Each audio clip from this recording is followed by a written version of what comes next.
ایسا ہوتا ہے بہت سارے لوگ. نماز کا ایک مسئلہ یہ ہے. آپ وضو کا دونوں کا حکم کیا ہے اس سے میں آپ کو اپنی زندگی کے متعلق بتاؤں گا. پہلا والا جو مسئلہ ہے پیشاب کے قطرے کا، پہلی مرتبہ ایسا کبھی ہوا ہے تو جاؤ دھل لو.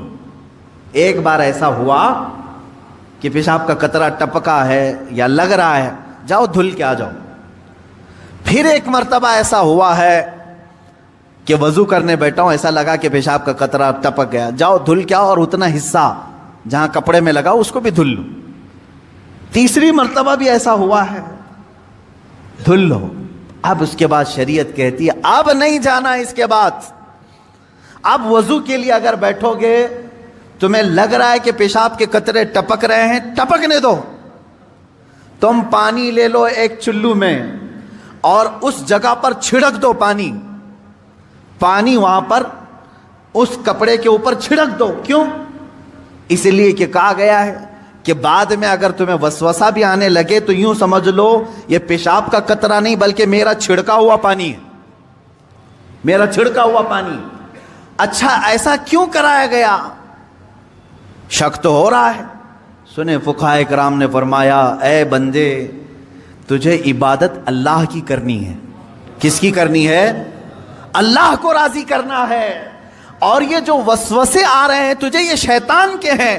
اگر تو بار بار اٹھ کر کے دھونے کے لیے چلا جائے گا تو بات یہ ہوگی کہ تو شیطان کی پیروی کر رہا ہے اللہ کو چھوڑ کر کے. یہاں شریعت نے یہاں تک کہا کہ شیطان کی پیروی ہو جائے گی اگر کثرت سے تو کرنے لگ گیا. جب شیطان وسوسہ ڈالا اٹھ گئے، جب شیطان شک ڈالا پھر اٹھ گئے. بار بار اگر خیال آ رہا ہے تو اس پر عمل کرنا جائز نہیں. پانی چھڑک لو اور کہو میں شیطان کی پیروی نہیں کروں گا، میرے مولا کی عبادت کروں گا.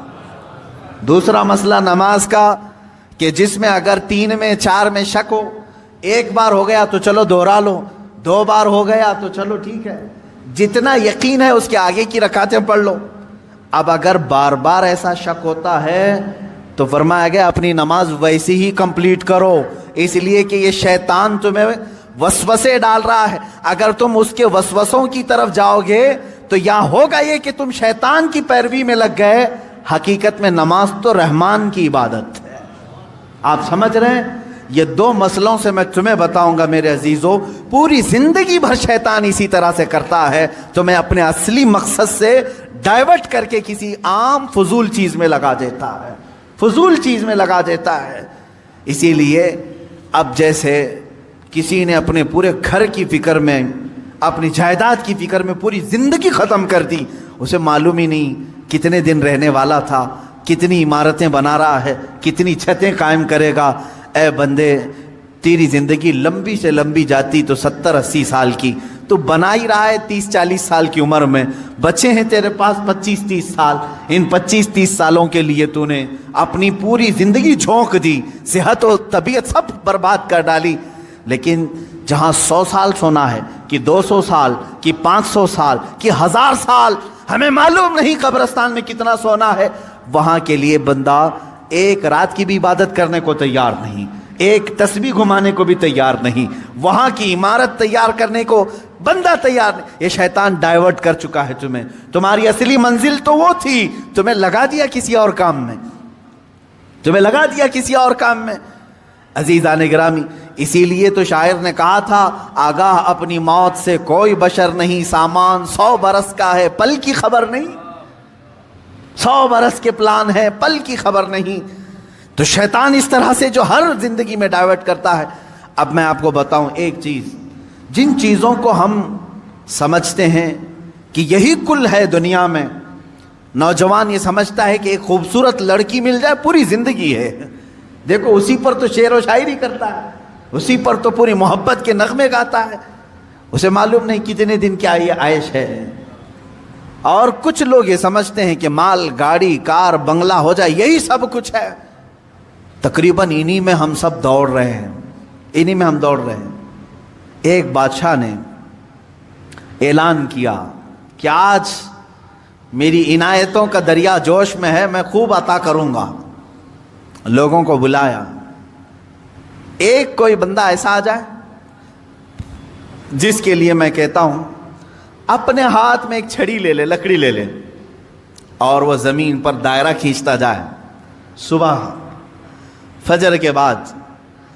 اب وہ دائرہ کھینچتا کھینچتا سورج کے ڈوبنے سے پہلے پہلے تک جتنا دائرہ کھینچ لے گا وہ پوری زمین اس کے نام پہ کر دوں گا.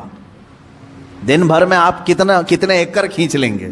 اگر فری میں مل رہا ہے تو کون چھوڑے گا؟ دائرہ کھینچنے کے لیے کہا کہ جو لکیر سے سرکل بنا لے, جتنا بنا لے گا, لیکن ٹائم ہے سورج ڈوبنے سے پہلے پہلے تک. اس میں سے ایک وزیر یا ایک سپاہی آگے آیا اور اس نے اپنے ہاتھ میں چھڑی لے لی. بادشاہ سلامت مجھے اجازت دے دے. اور بادشاہ نے کہا کہ اگر سورج ڈوب گیا تو پھر ایک بالشت زمین بھی نہیں دی جائے گی, یعنی 1 فٹ زمین بھی نہیں دی جائے گی. ہاں, سورج ڈوبنے سے پہلے پہلے تک یہاں پر دائرہ مکمل کر. اب وہ نکلا چھڑی لے کر کے, لکیر کھینچتے کھینچتے. اسے بہت بڑی زمین چاہیے تھی, اتنی بڑی کہ اس سلطنت میں کسی کی نہ ہو. جب فری میں مل رہی ہے, کھینچتا کھینچتا وہ گیا, کافی دور تک چلا گیا. دوپہر ہو گئی, تھک گیا, کچھ دوڑا کچھ چلا.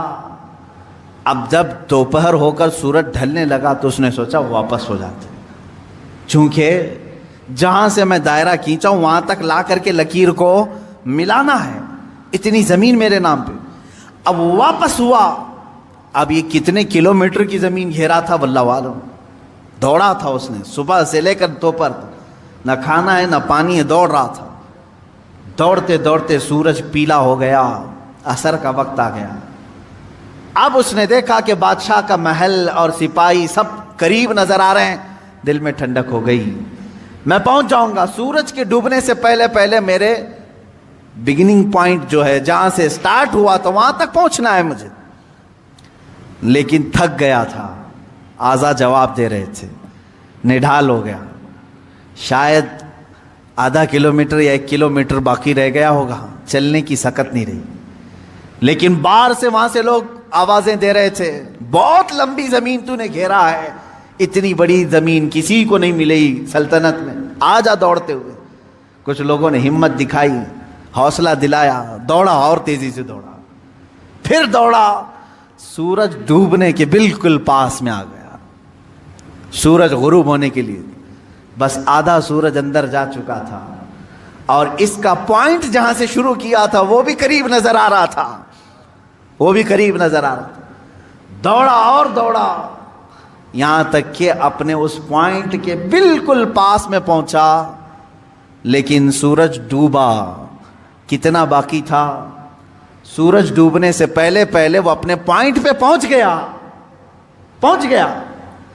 اس طرح کہ پیر اس کے ایک طرف, ہاتھ اس کے اس طرف, سو کر کے اس نے اپنی لکڑی آگے کی, پوائنٹ پر پہنچ گیا. اس کے بعد سورج ڈوب گیا. اب اس کی ہو گئی زمین, جتنا صبح سے لے کر دوڑا تھا اس کی ہو گئی زمین. لیکن جب قریب میں آئے, اٹھانے کی کوشش کی تو اس کا انتقال ہو چکا تھا. دن بھر ایسا دوڑا تھا کہ روح نکل گئی, اسی طرح پڑا تھا. اس کے پیر اور اس کے ہاتھ, اس کا ہاتھ کی موجود لکڑی اس پوائنٹ تک پہنچی ہوئی تھی, اور وہ وہاں مرا ہوا پڑا تھا, روح نکل چکی تھی. بادشاہ آیا, وزیروں کو کہا اٹھاؤ, اس کی قبر یہیں بنائی جائے گی جہاں یہ انتقال کیا ہے. اس کی قبر وہیں کھودی گئی. کتنے فٹ کا رہا ہوگا, 6 فٹ کا رہا ہوگا, جتنا بھی رہا ہوگا. قبر اس کی بنائی. بادشاہ نے ایک بہت تاریخی جملہ اس کی قبر پر لکھا, کہا کہ اس کو ضرورت صرف 6 فٹ کی تھی, دوڑا پورے دن بھر, اس کو اتنی ضرورت تھی, اور دوڑا اتنا کہ اپنی موت کے منہ میں چلا گیا, موت کے منہ میں چلا. یہی ہماری زندگی ہے آج, تقریباً اسی کی طرح ہم بھی کر رہے ہیں. اتنا دوڑ رہے ہیں, پتہ ہی نہیں چلتا کہ کہاں موت آ گئی. تمہیں ان تمام چیزوں کی ضرورت ہی نہیں تھی جس کے پیچھے پڑے ہوئے ہو. سب تو اللہ نے لکھ کر کے بھیجا ہے. ارے میاں, تم اپنی ماں کے پیٹ میں 100 دن کے نہیں تھے, تب اللہ نے فرشتوں کو بھیج کر کے لکھوا دیا، اسے اتنا رزق لکھ دو، اسے اتنے اولاد لکھ دو، اسے اتنی خوشبختیاں لکھ دو، سب لکھا جا چکا ہے۔ جو ملنا ہے اس پر ہم پوری زندگی کیوں داؤ پر لگائیں؟ ہمیں تو اس مولا کو راضی کرنے کے لیے زندگی خرچ کرنی چاہیے۔ ہم وہ نہیں کر سکے۔ میں یہاں چند بزرگوں کی بات بتا دوں، اللہ والے کیا دنیا میں انہوں نے کچھ حاصل نہیں کیا؟ مخدوم علی شاہ مینا رحمۃ اللہ تعالی علیہ، محمد شاہ مینا رحمۃ اللہ علیہ، لکھنؤ کے بڑے بزرگ، ان کی سیرت میں نے پڑھا۔ جانتے ہیں عبادت بھی کیسے کرتے تھے؟ اللہ اکبر، رات کے وقت کھلی دیوار جو ہوتی، کمپاؤنڈ جیسے ہوتا ہے دیوار کے اوپر کھڑے ہو جاتے تھے، عبادت کے لیے کھڑے ہوتے تھے، ادھر بھی نیچے ادھر بھی نیچے، بیچ میں دیوار ہے، کھڑے کھڑے عبادت کرتے تھے رات تک۔ لوگ کہتے کہ حضور مسجد ہے، نیچے صحن ہے، آرام سے کریں۔ کہتے جب آرام ملتا ہے تو نیند آ جاتی ہے، آرام ملتا ہے تو نیند آ جاتی ہے۔ میں دیوار پر کھڑا ہوتا ہوں اور رات کو نیند آتی ہے تو کبھی کبھار دیوار سے گر جاتا ہوں۔ تو کہا گر جاتے ہیں پھر بھی کھڑے ہوتے ہیں؟ کہا ہاں، جو جسم غافل ہوگا اس کی سزا یہی ہے کہ وہ دیوار سے گرایا جائے۔ جو اپنے مولا سے غافل ہو اس کی سزا یہی ہے کہ اسے گرایا جائے۔ یہ اللہ والے تھے جو لمحے بھر کے لیے غافل ہوتے تو اپنی جسموں کو سزا دے دیتے تھے۔ حضرت سیدنا ابو بکر شبلی رحمۃ اللہ تعالی علیہ، یہ ہمارے سلسلہ قادریہ کے بڑے بزرگ ہیں۔ بحر شبلی شیر حق دنیا کے کتوں سے بچا، ایک کارک عبد واحد بے ریا کے واسطے۔ ہم شجرہ میں پڑھتے ہیں ان کا نام، حضرت ابو بکر شبلی رحمۃ اللہ علیہ، بغداد شریف کے بزرگ ہیں۔ سیدنا امام اعظم ابو حنیفہ رضی اللہ تعالیٰ عنہ کے پڑوس میں دفن ہیں۔ آپ جب رات کو ذکر الہی کے لیے کھڑے ہوتے یا عبادت کے لیے کھڑے ہوتے، ایک مرتبہ ایسا ہوا کہ آپ کو جھپکی آئی، نیند آئی۔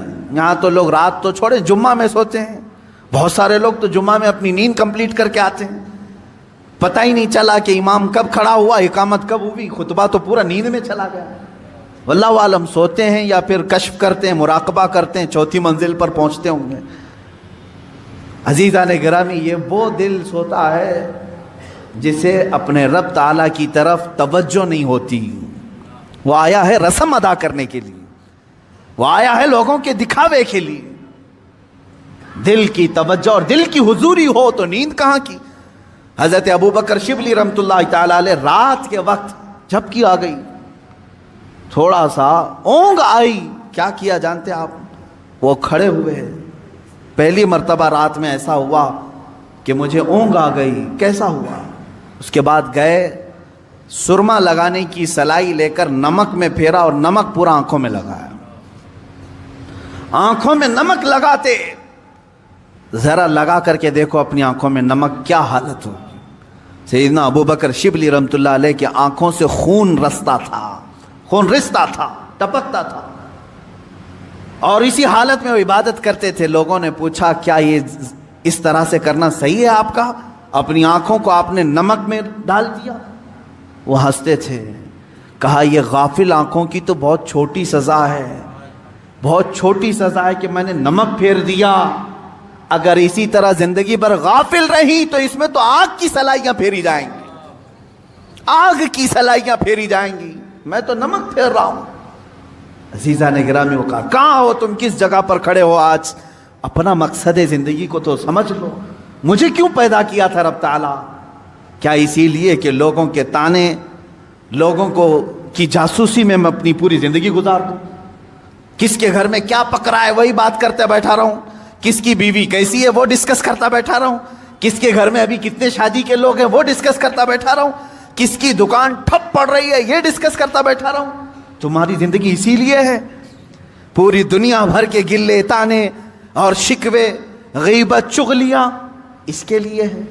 میرے عزیزو، اپنی زندگی کا مقصد سمجھو اور آج کے بعد یہ طے کر لو کہ میں دکان میں ہوں کہ مکان میں ہوں کہ راستے پر ہوں، لوگوں کی عیب جوئی کرنے سے بہتر ہے کہ میں اللہ کو سبحان تو کہوں، میں کہوں سبحان اللہ سبحان اللہ سبحان اللہ، ما اعظم شانک، اے اللہ تو کتنا بلند ہے، تیری شان کتنی بڑی ہے، لیکن اس کی تعریف میں جتنے جملے نکلے وہ تمہاری نیکیوں کے پلے کو اتنا بھر دیتے ہیں کہ قیامت کے دن تم فخر کے ساتھ اٹھائے جاؤ۔ اپنے ان اوقات کو فضولیات میں نہ برباد کرو، فضولیات میں نہیں۔ اب آخری بات میں ایک عرض کر دوں، سیدنا عمر فاروق رضی اللہ تعالیٰ عنہ کی ایک وصیت مجھے یاد آتی ہے، دنیا میں ہم جو کچھ بھی کر لیں یہ یہیں رہ جائے جتنا بھی ہو۔ آپ نے 2 وصیتیں کی تھی اپنے انتقال سے پہلے، کہا میری قبر چھوٹی بنانا، بس بہت زیادہ لمبی چوڑی نہیں، چھوٹی سی، اتنی کہ ایک کروٹ بھی نہ ہو، چھوٹی قبر بنا کر کے مجھے دفن کرنا۔ دوسری وصیت، مجھے سادہ سا کفن کپڑا دینا، عام لباس میں مجھے دفن کر دینا، کفن دینا۔ جبکہ حدیث پاک میں ہے، حضور صلی اللہ علیہ وسلم نے فرمایا کفنوا موتاکم باحسن اثوابکم، اپنی میتوں کو اچھے سے اچھا کفن دو، جتنا وہ عید بقرعید میں قیمت کا کپڑا پہنتے تھے اتنی قیمت کا کپڑا انہیں کفن میں دو۔ یہ مسئلہ ہے۔ عمر فاروق رضی اللہ تعالیٰ عنہ کی وصیت، یہ ان کا تقویٰ ہے، فرمایا چھوٹی قبر میں مجھے دفن کر دو، سادے کفن میں مجھے ملبوس کر کے دفن کر دو۔ پوچھا گیا لوگوں نے آپ سے کہ ایسا آپ کیوں فرما رہے ہیں؟ توجہ چاہتا ہوں، یہی 2 چیزیں ہمیں ہمارے مقصد تک لے جا سکتی ہیں۔ فرماتے ہیں اے لوگو، اگر تم نے مجھے امیر المومنین سمجھ کر کے، بڑا سمجھ کر کے بڑی لمبی چوڑی قبر کھود دی، شاندار قبر بنا کر کے دفن کیا، ہونا کیا ہے؟ تم دفن کر کے ادھر جاؤ گے، اگر میرے اعمال میں ایک بھی عمل میں میں پکڑا گیا تو یہ تو پوری چوڑی قبر بھی دبا کر کے میری ہڈی پسلیاں توڑ دے گی، دیواریں دبائیں گی، کیونکہ حدیث پاک میں ہے وقتۃ القبر حق، قبر کا جھٹکا دینا حق ہے، ہر ایک کے ساتھ ہوگا۔ سیدنا عمر فاروق فرماتے ہیں یہ قبر کی دیواریں تو ہڈی پسلیاں توڑ دیں گی اگر میں کسی عمل میں پکڑا گیا۔ اور رہی بات چھوٹی قبر تم کھود کر کے مجھے دفنا رہے ہو، اگر مولا تبارک و تعالیٰ کے ہاں میں پاس ہو گیا، میرے اعمال نکل گئے، تو تمہارے کھودنے کا کیا، اللہ اتنی کشادہ کرے گا کہ جہاں تک نگاہ جائے وہ تو تم کھود بھی نہیں سکتے، اتنی بڑی میری قبر بن جائے گی۔ اسی لیے میری قبر کا دار و مدار زندگی کے اعمال پر ہے، تمہارے بنانے پر نہیں، تم چاہے جیسی بھی بناؤ۔ اور دوسری بات کفن کی، چلو تم نے بہت مہنگا کفن مجھے پہنا دیا، حضرت عمر فرماتے ہیں اگر میں پکڑا گیا، میرا عمل کوئی اللہ کی بارگاہ میں گرفت میں آیا، تو تم نے چاہے جتنا بھی مہنگا کفن دیا ہو یہ سب کھینچ لیا جائے گا، سب سڑا دیا جائے گا، ختم کر دیا جائے گا۔ اور اگر تم نے ہلکا کفن بھی دے دیا مجھے، سستا کفن بھی دیا، لیکن مولا کو میرے اعمال پسند آ گئے تو وہ تو مجھے جنتی لباس پہنائے گا۔ سارا دار و مدار میرے اعمال پر ہے۔ اسی طرح میرے عزیزو، تمہاری عمدہ کوٹھیاں، تمہارے عمدہ بنگلے اور تمہارے بڑے بڑے جنازے، چاہے لاکھوں کے خرچ کے ساتھ تم نے اپنی میتوں کو دفن کا انتظام کیا ہو، کچھ نہیں ہونا ہے۔ تمہاری زندگی کا سارا دار و مدار یہی چند دن ہے جو تم اللہ کو منانے میں لگا دو گے۔ اٹھاؤ اپنی تسبیحاں، اٹھاؤ اپنی تسبیحات اور اللہ رب العزت کے نغمے گاؤ، اس کی حمد بیان کرو جتنا وقت تمہیں ملے، اور اٹھاؤ تسبیحات، بارگاہ مصطفیٰ میں درود کی کثرت کرو۔ تمہاری زبان اس لیے نہیں دی گئی ہے کہ لوگوں کو طعن و تشنیع کرو، ان کو گالیاں دو، تمہاری زبان اس لیے ہے کہ مختصر وقت میں اللہ کی جنت خرید لو۔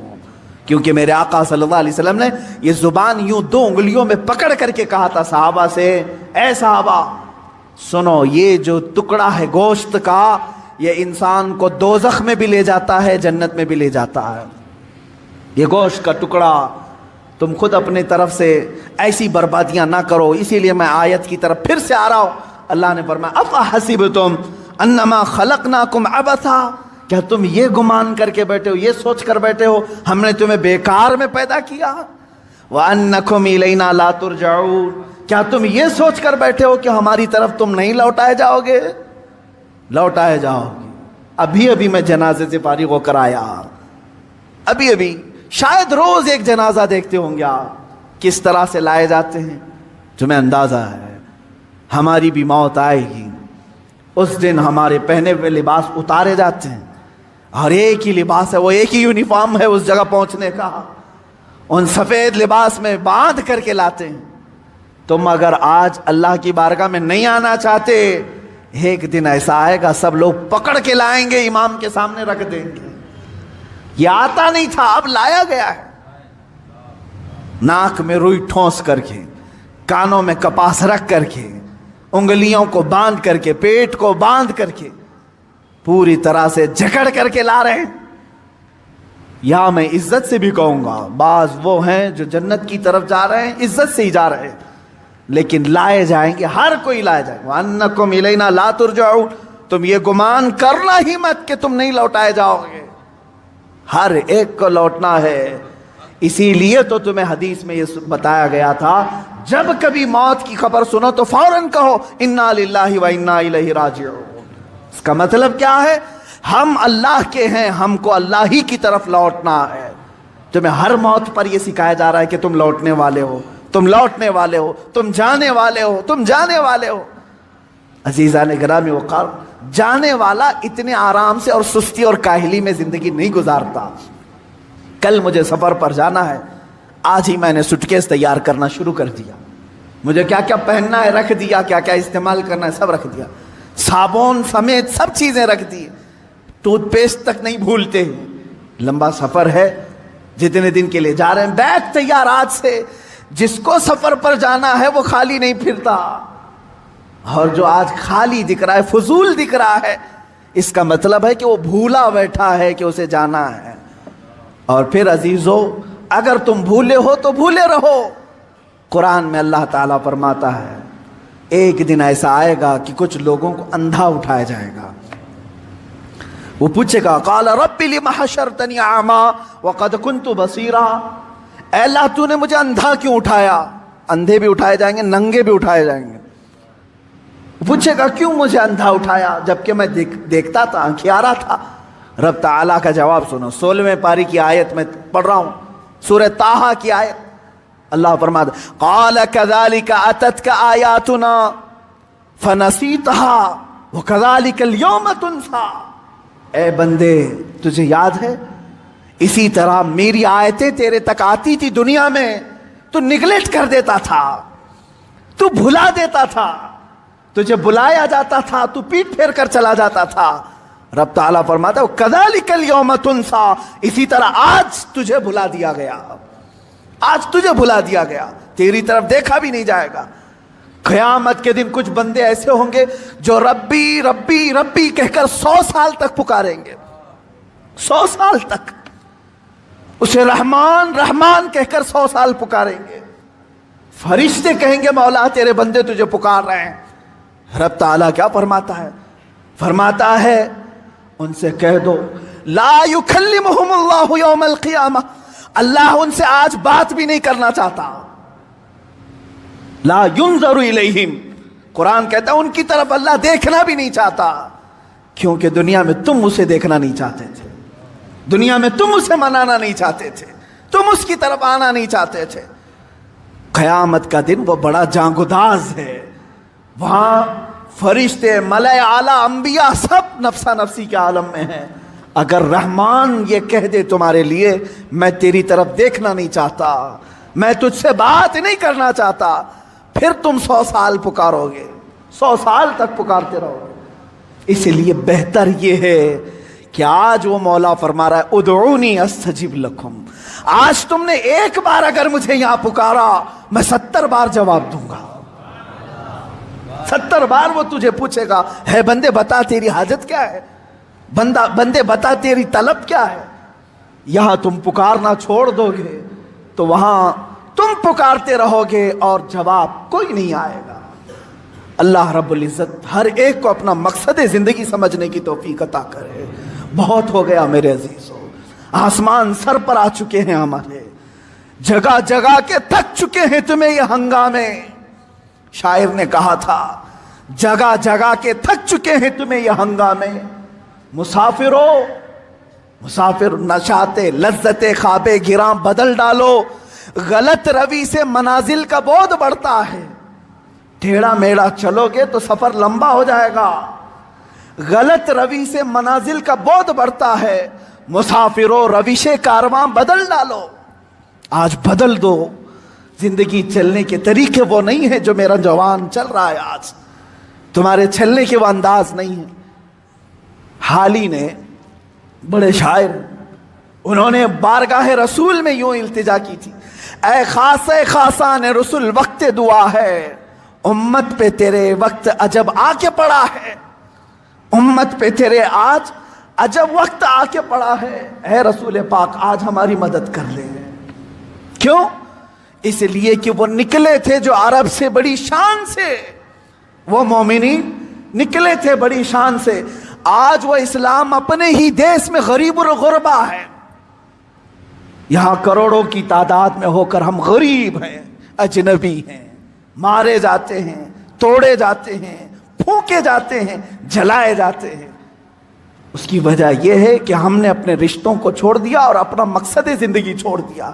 وہ صحابہ کی جماعت تو دیکھیں، نہتے تھے، نکلتے تھے، اور شادی کے لیے نکلا ہوا جوان آج شادی ہے، حضور نے طے کی شادی، راستے میں سامان خریدنے گیا ہے، حضرت عبداللہ اسود رضی اللہ تعالیٰ عنہ، کالے حبشی تھے، غریب تھے، مال صحابہ نے دیا تھا، جا تیری شادی ہے، سامان خرید کر کے لیا۔ بازار میں گئے، اچانک کافروں کے حملے کی خبر آئی کہ مدینے پر حملہ ہونے والا ہے، اعلان ہو گیا، اللہ کی رضا کے لیے اللہ کے رسول نے بلایا جہاد میں، شادی کا سامان چھوڑ کر کے وہ تلواریں خریدنے میں لگ گئے، گھوڑا خریدا، زیرہ خریدا۔ صحابہ کہتے ہیں یہ سارے سامان جو شادی کے خریدنے کے تھے سب اپنی شہادت کے سامان خرید کر کے آیا، اور گھوڑے پر بیٹھا، لوگ کہتے ہیں ہم پہچان نہیں پا رہے تھے، اس لیے کہ ہمیشہ یہ پیدل چلنے والا آج نہایتی شان کے ساتھ گھوڑے پر سوار ہے۔ لوگوں نے پوچھا ذرا اپنا چہرہ ہٹا کر کے دکھاؤ، زیرہ لوہے کی تانتوں والی جو ٹوپی ہوتی تھی پہن کر کیا ہے؟ وہ ہنستے ہوئے کہا پہلی مرتبہ مجھے دولہا بننے کا شرف ملا ہے، میں میدان جہاد میں جا رہا ہوں، اور دوسرا دن تھا کہ جہاد کے میدان میں لڑتے لڑتے یہ عبداللہ اسود شہید بھی ہو گئے۔ ان کی زندگی تھی، انہوں نے اپنی کل زندگی دنیا بنانے میں مصروف نہیں رکھی، اپنے مولا کو راضی کرنے کا اگر ایک لمحہ بھی آ گیا سب چھوڑا اور اللہ کو راضی کرنے پر آ گئے۔ یہ زندگی کا مقصد ہے میرے عزیزوں۔